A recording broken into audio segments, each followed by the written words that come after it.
Приватни бизнис релации ги врзуваат пратеникот Крсто Мукоски и директорот на Друштвото за стопанисување со стамбени деловен простор Цветко Грозданов. Мукоски и Грозданов заеднички поседуваат парцела. Станува збор за воштарник во Вевчани од околу 3000 метри квадратни, кој го делат со уште двајца други собственици. Парцелата е за конјичкиот клуб, кој е здружение на граѓани и каде повторно се врзуваат нивните имиња. Сепак ова ја отвара дилемата дали ваквите релации се причина фамилиарната фирма на Мукоски да добива голем дел од тендерите од државната институција со која раководи Грозданов.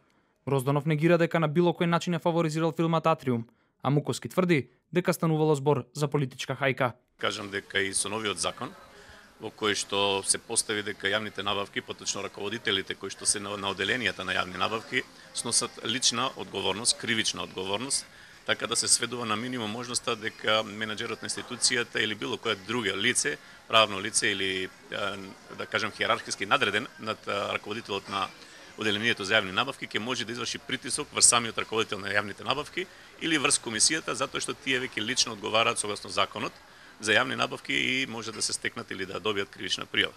Така да ниту тие, ниту ние сме можеле да направиме некое такво дело и од тие причини кажав дека како институција сме најтранспарентни. Тоа е целосна вистина и за жал во оваа политичка хајка што се води против мене како личност се мешаат сите мои роднини од Прат до Вујковци и така натаму. Сите тие се посебни индивидуи со своји семејства и со своји компании и веќе 20 на години работат во Република Македонија. Конјичкиот клуб постои повеќе од 6 години и во Конјичкиот клуб е здружение на граѓани каде што учествуваат 4-5 луѓе кои што имаат и своји имаат и своји објекти каде што се чуваат коњите и така натаму, а господинот Цветко Грозданов го познавам повеќе од 20 години. Меѓутоа тоа не е причина за да се шпекулира дека господинот Грозданов може на било кој начин да дава некакви тендери на мои блиски роднини, мислам тоа е надвор од памет. Фирмата Атриум, што е во собственост на фамилијата Мукоски, стана особено атрактивна откако се обелодени дека токму од државната институција со која раководи Грозданов е ангажирана да работи на подготовките на стадионот во Скопје за одржување на Суперкупот, што пак сега е проблематично поради низа други пропусти. Атриум е основана во 2005 година. Собственици биле браќата Крсто и Бобан Мукоски, но пратеникот Крсто во 2014 година излегува од Атриум, а во фирмата останува неговиот брат Бобан.